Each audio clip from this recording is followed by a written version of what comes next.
नमस्कार, बहुत स्वागत है आपका डिबेट लाइव बड़ी बहस मध्य प्रदेश में। मैं हूं आपके साथ अमित शर्मा। छिंदवाड़ा से आई एक दर्दनाक खबर ने पूरे देश को झकझोर दिया है। कफ सिरप की कुछ बूंदों ने 14 मासूम जिंदगियां छीन ली। और सवाल सिर्फ एक मेडिकल गलती का नहीं है, ये सवाल है हमारे सिस्टम की आत्मा पर लगी दवा माफिया की परतों का। मुख्यमंत्री डॉक्टर मोहन यादव ने सख्त कार्रवाई शुरू भी कर दी है।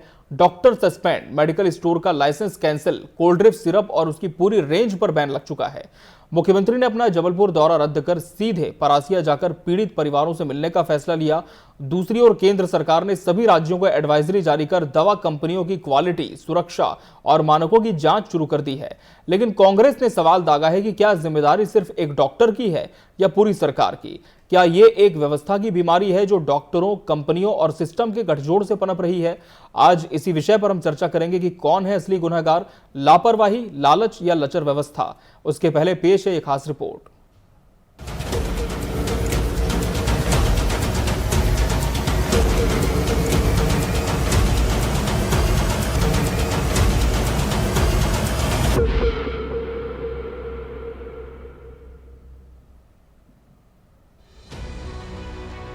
छिंदवाड़ा के परासिया में कुछ दिनों पहले 14 मासूम बच्चों ने दम तोड़ दिया। इन सभी बच्चों ने कोल्ड ड्रिप नामक कफ सिरप का सेवन किया था। जांच में पाया गया कि सिरप में डीजी नामक केमिकल की मात्रा तय सीमा से ज्यादा थी, जो किडनी और लिवर को नुकसान पहुंचाती है। राज्य सरकार ने तुरंत जांच के आदेश दिए और तमिलनाडु की उस फैक्ट्री का लाइसेंस रद्द करने की सिफारिश की गई जहां यह सिरप बनता था। मुख्यमंत्री डॉक्टर मोहन यादव ने जबलपुर दौरा रद्द कर सीधे परासिया पहुंचने का निर्णय लिया। उन्होंने शिशु रोग विशेषज्ञ डॉक्टर प्रवीण सोनी को सस्पेंड किया, अपना मेडिकल स्टोर का लाइसेंस निरस्त किया गया और पूरे प्रदेश में कोल्ड ड्रिप सहित संबंधित सिरप की बिक्री पर तुरंत बैन लगा दिया गया। और भी कड़े फैसले लिए गए। सीएम ने कहा, दोषियों को किसी भी सूरत में नहीं छोड़ा जाएगा।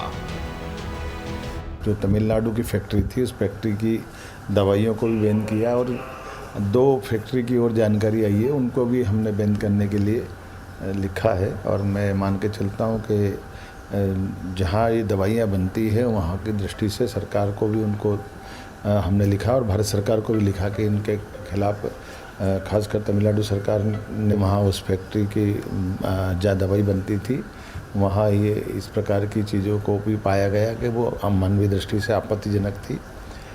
हमने अपने स्तर पर जो कार्रवाई की है उसमें कुछ और अधिकारियों को आज मैंने अपनी कठोर कार्रवाई करते हुए कि मानवीय दृष्टि से हम किसी प्रकार की लापरवाही बर्दाश्त नहीं करेंगे। खास करके मानवीय जीवन से जुड़े पक्ष हैं, छोटे बच्चों के लिए अगर ऐसी बात होना ये बहुत दुखद है। घटना के बाद केंद्र सरकार ने भी सभी राज्यों को एडवाइजरी जारी की। निर्देश दिया गया कि सभी कंपनियां संशोधित शेड्यूल M के तहत मानकों का पालन करें, दवाओं की क्वालिटी और सेफ्टी पर सख्त निगरानी रखी जाए और बच्चों में कफ सिरप का प्रयोग सोच समझकर ही किया जाए, क्योंकि ज्यादातर मामलों में खांसी अपने आप ठीक हो जाती है। लेकिन इस हादसे ने सियासत को भी हिला दिया है। कांग्रेस ने कहा कि सरकार जिम्मेदारी से भाग रही है। क्या सिर्फ एक डॉक्टर को सस्पेंड कर देना काफी है? जीतू पटवारी और उमंग सिंघार ने स्वास्थ्य मंत्री के इस्तीफे की मांग करते हुए कहा, सरकार दवा माफिया की ढाल बन गई है और बच्चों की मौत उसकी नाकामी का सबूत है। कांग्रेस नेताओं ने इसे सरकारी लापरवाही और दवा माफिया की साजिश बताया। तमिलनाडु ने ड्रग्स पर जो घटना घटी उसके बाद जांच करके कहा कि ड्रग्स में परेशानी है, इसमें वो तत्व है जिससे बच्चों को नुकसान हो रहा है। हमारे स्वास्थ्य मंत्री ने कहा कि ड्रग्स की ऐसी कोई किसी प्रकार की जांच नहीं हुई जिससे कि हम कह सकें कि ड्रग्स के कारण बच्चे मरे थे, मतलब उनने क्लीन चिट है। 8 दिन हो गए, सरकार ने कुंभकर्णी नींद से एक दिन भी आंखें नहीं खोली। अभी एक डॉक्टर को सस्पेंड किया, 16 बच्चों की मौत का मुआवजा, एक डॉक्टर को की FIR मुकदमा, ये सरकार की लिपापोती को बताता है। सोन वाल्मीकि ने वहां पर धरना दिया, कांग्रेस के विधायक ने, क्यों नहीं सरकार जागी, क्यों प्रशासन चेता नहीं? जब मोते की शुरुआत हुई, मैं को समझता हूं कि भारतीय जनता पार्टी को अपने मुख्यमंत्री के बारे में सोचना चाहिए।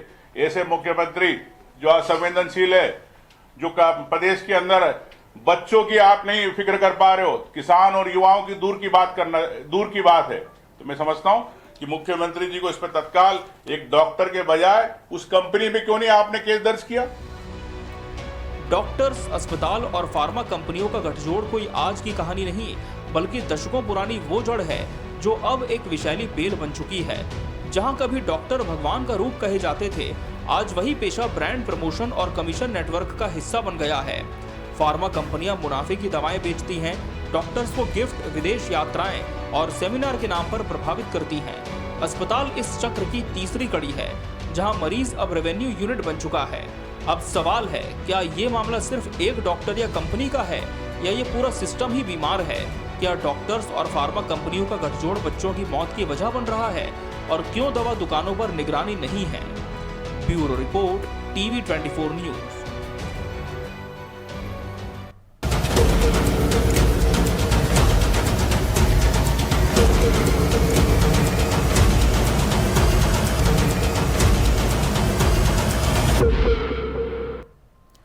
तो आज इसी गंभीर विषय पर हम चर्चा करेंगे और इसके लिए हमारे साथ खास मेहमानों का पैनल भी जुड़ चुका है। हमारे साथ भाजपा प्रवक्ता डॉक्टर वाणी आलूवालिया जी जुड़ी हैं। वाणी जी, आपका बहुत स्वागत है इस चर्चा में। कांग्रेस प्रवक्ता विनोद शर्मा जी प्रतिपक्ष का पक्ष रखेंगे। विनोद जी, आपका भी बहुत बहुत स्वागत है। एक्सपर्ट डॉक्टर भुवनेश गर्ग जी हमारे साथ जुड़े हैं। भुवनेश जी, आपका भी बहुत बहुत स्वागत है। और वरिष्ठ पत्रकार संतोष चौधरी जी भी इस चर्चा का अहम हिस्सा है। संतोष चौधरी जी, आपका भी बहुत बहुत स्वागत है। डॉक्टर वाणी आलूवालिया जी, सरकार ने निश्चित तौर पर कार्रवाई की है, सस्पेंशन हुआ है। मुख्यमंत्री ने तो खुद घर जाकर जो मृतक बच्चे उनके परिजनों से मुलाकात की है, लेकिन दूसरी तरफ विपक्ष के भी कुछ सवाल हैं। कांग्रेस पूछ रही कि आपने कार्रवाई तो की है, लेकिन कहीं ना कहीं जो कार्रवाई है वो अधूरी है। आपने उस दवा कंपनी पर ही सीधे तौर पर केस क्यों नहीं कर दिया, जिसकी जिम्मेदारी थी कि एक अच्छी सिरप वो देती ताकि बच्चों की आज मौत ना होती?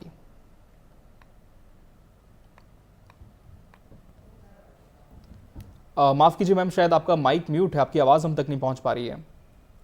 जी नमस्कार। जी नमस्कार। मैं श्रोताओं को नमस्कार करती हूँ और मेरे साथ जो विद्वान पैनल जुड़ा हुआ है, आपको भी प्रणाम करती हूँ।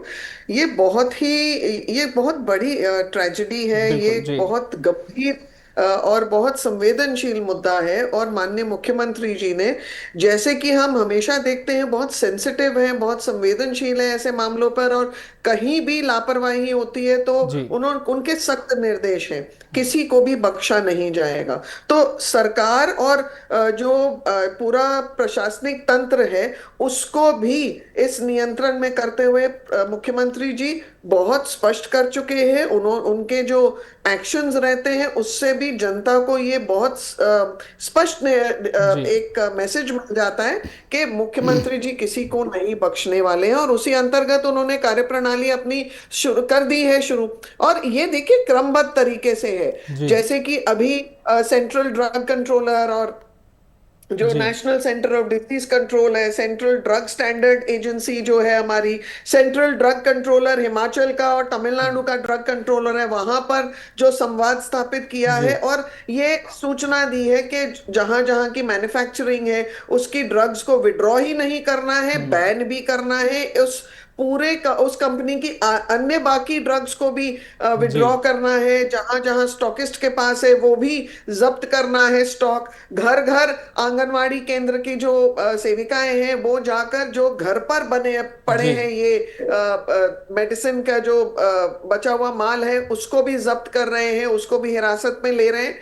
ये मुख्यमंत्री का संकल्प है कि स्पष्टता से, पारदर्शिता से जनता के प्रति उनका जो समर्पण है, ये बिल्कुल स्पष्ट है कि कोई भी लापरवाही कहीं भी हो, किसी भी प्रकार की हो, वो बख्शने वाले नहीं है और जिम्मेदारी से वो काम कर रहे हैं, संवेदनशीलता से काम कर रहे हैं। आप देखिए प्रतिदिन जहां जहां जरूरत होती है वहां मुख्यमंत्री जी मौजूद होते हैं, उन परिवारों के बीच खुद संवाद के लिए होते हैं, खुद उस वक्त की परिस्थिति समझने के लिए होते हैं। ये भारतीय जनता पार्टी के असूलों और संवेदनशील सरकार की ये दृष्टि भी है और ये समर्पण भी है जनता के लिए। कांग्रेस आरोप लगाती है, परंतु आरोप में उनके क्या मुख्य, आप देखिए ना, क्या बुनियादी उनका क्या असूल है। आपको याद होगा भोपाल गैस ट्रेजेडी जब हुई थी भोपाल में, मध्य प्रदेश में, मुझे तो शर्म आती है ये सोचते हुए कि प्रशासनिक अमला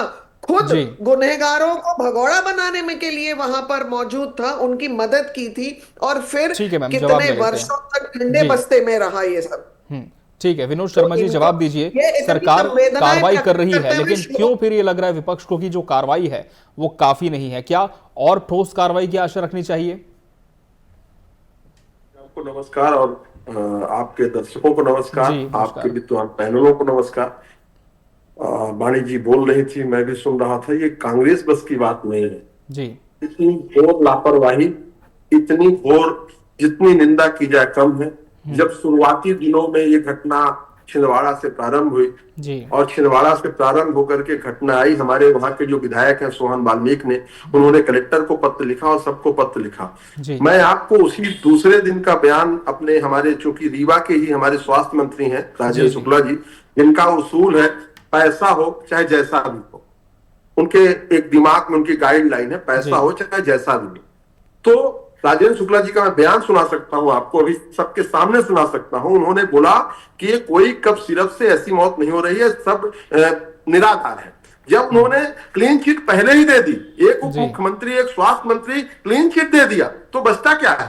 और जब माननीय जिस मुख्यमंत्री को संवेदनशील बताया जा रहा जी। है, वो आपको आज 8 दिन बाद आज वहां गए, जब जीतू पटवारी हमारे प्रदेश अध्यक्ष पहुंच गए, वो तो असम में झूला झूल रहे थे, हाथी को गन्ना खिला रहे थे और पत्नी समेत वहां पे सब सारी चीजें हो रही थी। और जैसी बात की जा रही है, जी। मुझे याद है कोविड के दौरान, आऊंगा वाणी जी, मुझे फिर याद आपको है रुक करूंगा कोविड मैं, के दौरान, निश्चिंत रहे, आपसे अभी जवाब देख, जरूर लूंगा इस पर। जी मुझे याद है कोविड के दौरान, आपको भी याद होगा कि जबलपुर में सिटी हॉस्पिटल जबलपुर को नकली रेमडेसिविर बेचने के आरोप में, आप लोगों को राजनीति से ही संन्यास आऊंगा लेना वाणी जी, चाहिए। फिर मैं आपके पास आऊंगा, रुक करूंगा मैं वाणी जी, आपका। आप बीच में बोलने जी, जी, में जी। बहस मत करो। ठीक है विनोद शर्मा जी, आपकी बात जारी लापरवाही रखें। वाणी जी, मैं रिक्वेस्ट कर रहा हूं, आपके पास फिर आऊंगा मैं, निश्चिंत रहे, मैं जवाब जरूर लूंगा आपसे इन पर। जी। समझना चाहिए, दर्द समझना चाहिए। आप जी। बीच में टोका टाकी करने लगते हैं और फिर कुछ भी बोल जाती हैं। ठीक है विनोद जी, आपकी बात पूरी वाणी करें, जी, आपका विषय पर आपकी समय बात जब पूरी हो तब करें। बोलिए। जी जी वाणी जी, जब आपका समय तब बोलिए। अमित जी सुनिए, जी। जबलपुर में आपको याद होगा तब मुख्यमंत्री शिवराज सिंह चौहान थे और एक व्यक्ति था मोखा ने नकली रेमडेसिविर जी। इंजेक्शन, तो उस हॉस्पिटल में ताला लगा, जी, किसको जी। रास्ता लग हाँ, गई। अब जी। ये वो बाहर आ बड़ी गया, घटना थी वो भी। जी वो बाहर आ गया, सपन जैन बाहर आ गया। तो इनकी जो कार्यवाही है सिर्फ और सिर्फ पैसे को लेकर के, क्यों ये 3 दिन तक तमाशा देखते आऊंगा वाणी रहेंगे? जी, आपसे क्यों जवाब ये जरूर लूंगा इस पर कार्यवाही मैं। एक डॉक्टर बस की गलती है, एक जी। मेडिकल स्टोर वाले की गलती है? ये पूरी की पूरी लापरवाही और ठीक है। लापरवाही और लालच। और उसमें यदि मुख्यमंत्री ने कहा है कि मैं जिम्मेदारों को छोड़ूंगा नहीं, तो सबसे पहले तत्काल उनको स्वास्थ्य मंत्री का इस्तीफा ले लेना चाहिए। स्वास्थ्य मंत्री के इस्तीफा से कम कुछ नहीं चलने वाला। ठीक है doctor Bhuvnesh Garg ji, as an expert आपसे हम जानना चाहेंगे, इस पर आप ही क्लैरिटी दीजिए कि जब भी कोई दवा बनती है तमाम तरह के मापदंडों से वो गुजरती है, बड़े बड़े उसके टेस्ट होते हैं, फिर यहाँ पर इतनी बड़ी घटना कैसे हो गई? क्या वाकई कहीं पर कोई लापरवाही देखी गई है? भुवनेश गर्ग जी, क्या कोई रेस्पॉन्सिबिलिटी में कमी आप देखते हैं जो इतना बड़ा घटनाक्रम सामने आ गया, इतनी बड़ी ट्रेजेडी हो गई?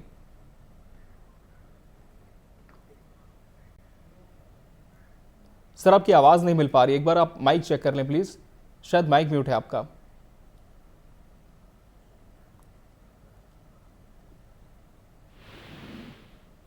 भुवनेश जी, आपकी आवाज नहीं पहुंच पा रही हम तक, माइक एक बार चेक कर लीजिए प्लीज, शायद माइक म्यूट है आपका।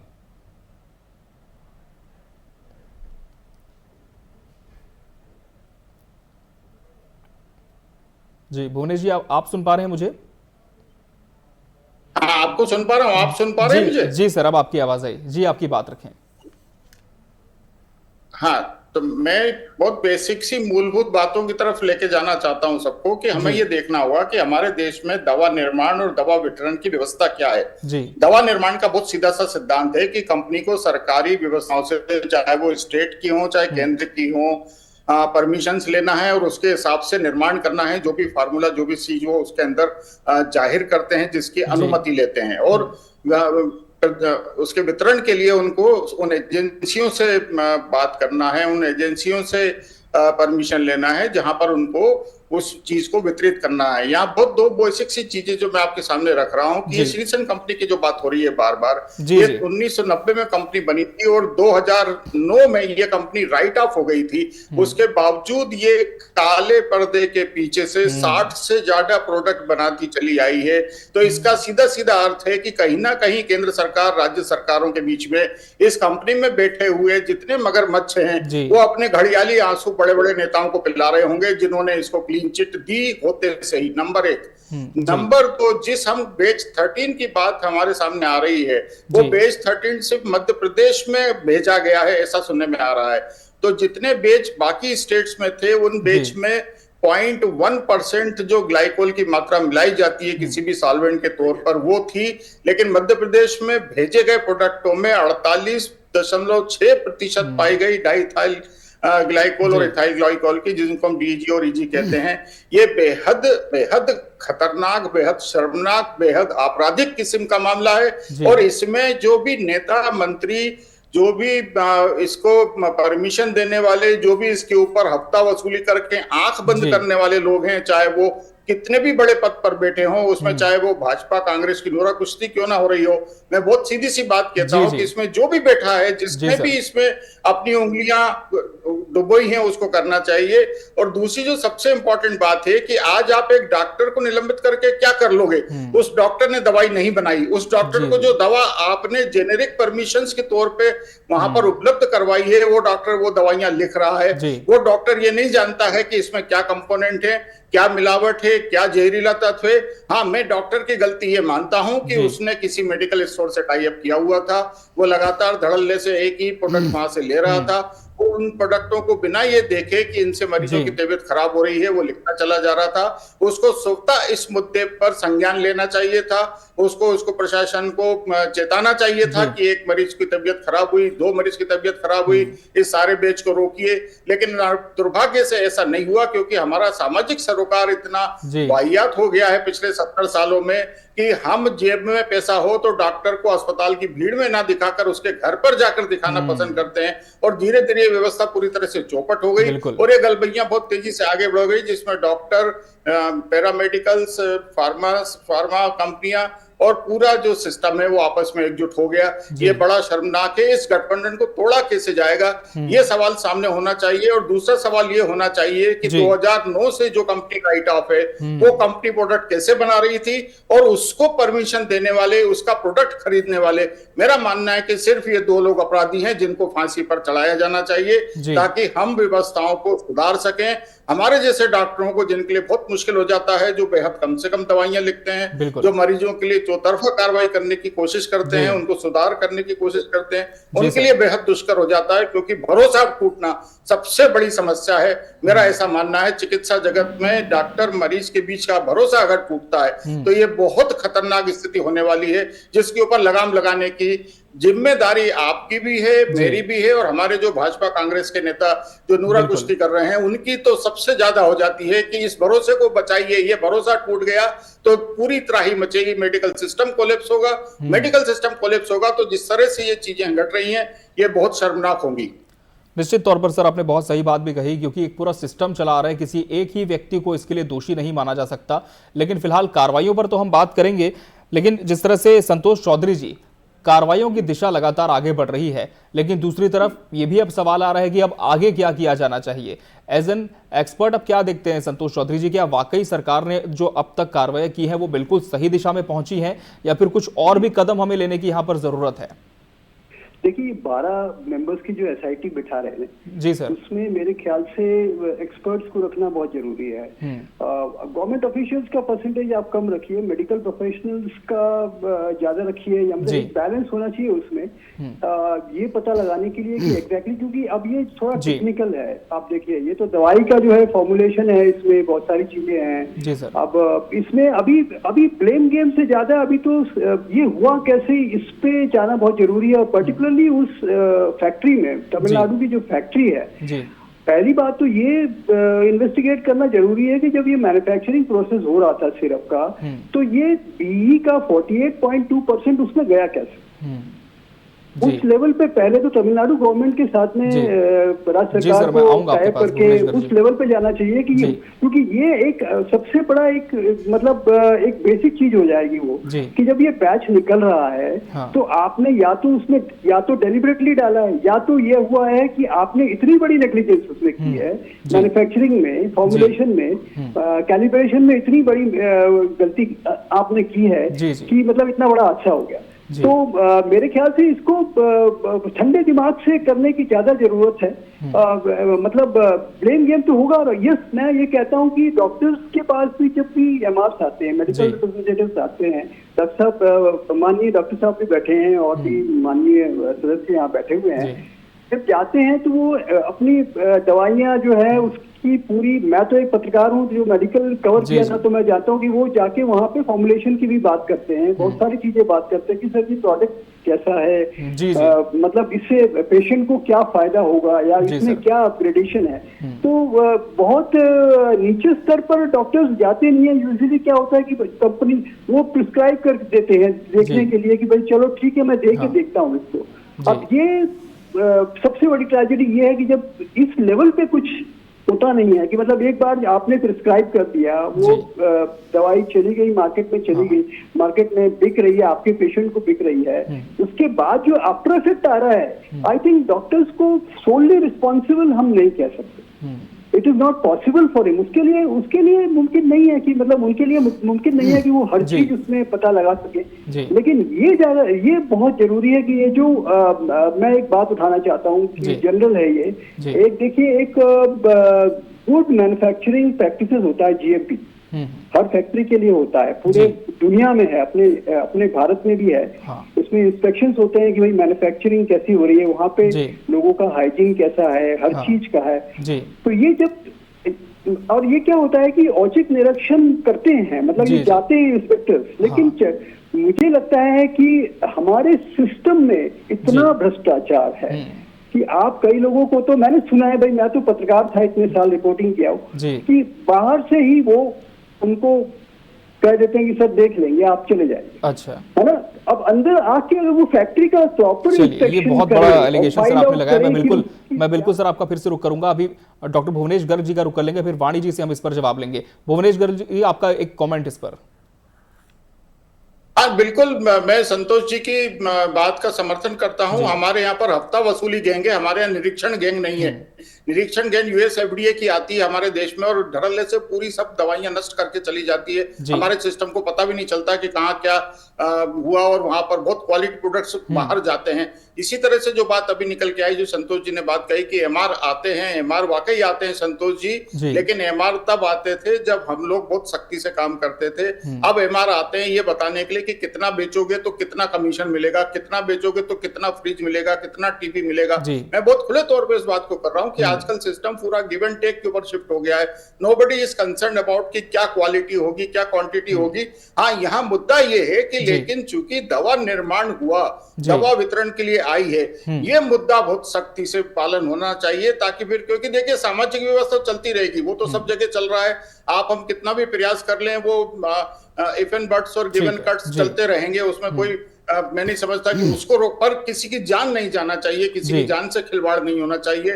डॉक्टर मरीज का संवाद बना रहे, उनका विश्वास बना रहे और हम उस व्यवस्था को आगे ले जा सकें, ये जिम्मेदारी आप हम सबकी है। बिल्कुल डॉक्टर वाणी आलूवाले जी, बहुत सारी बातें सामने आ चुकी हैं अब तक चर्चा में, लेकिन अब सबकी नजरें सरकार पर है कि सरकार और किस तरह के कड़े कदम उठाती है। गठजोड़ की भी बात हुई, ये भी बार बार सामने आ रहा है कि करप्शन की एक पूरी चेन हो गई जो सिंक्रोनाइजेशन में काम कर रही है। तो क्या सरकार इस दिशा में भी गंभीरतापूर्वक विचार करने वाली है कि इस चेन को आखिर कैसे तोड़ा जाए ताकि इस तरह की घटनाओं की पुनरावृत्ति ना हो? देखिए, ये जितनी भी बातें हैं उसका सारांश यही है कि पारदर्शिता, नियम अनुसार कार्य प्रणाली और हमें हमारी जिम्मेदारी अनुसार हमें एक मैकेनिज्म, एक तंत्र के अनुकूल काम करना होगा, पर इसमें सबकी भागीदारी हो, सबके साथ विश्वास हो। और निश्चित रूप से हम ये नहीं कह सकते कि इस प्रकार के लोग 100% ही दूषित मानसिकता वाले होंगे, या चाहे वो डॉक्टर्स में हो या चाहे व्यवसाय में हो। जो इस प्रकार के कृत्य करने वाले हैं उनके ऊपर उचित कार्रवाई होगी, उनके ऊपर जो भी दंडनीय है वो कार्य होंगे, क्योंकि ये कोई देखिए कानून के दायरे के बाहर नहीं है, कानून के दायरे के अंतर्गत ही है और कानून के ऊपर इनका सख्त से सख्त प्रभाव होना है और वो होके रहेगा। मैं एक छोटा सा जवाब कांग्रेस प्रवक्ता को देना चाह रही हूँ।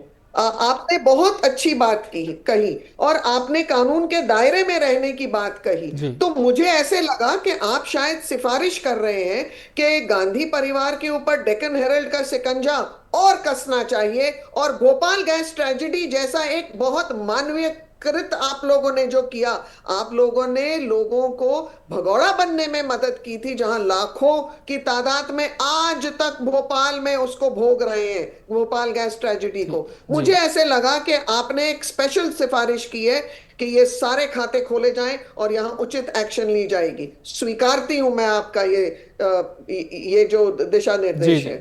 ठीक है विनोद शर्मा जी, अब सरकार तो और कड़े कदम उठाने की बात कह रही है, लेकिन अभी तक की जो कार्रवाई हुई है, क्या लगता है क्या सब कुछ बहुत सही दिशा में जा रहा है और आने वाले समय में इस तरह की घटनाओं से हम बच सकते हैं?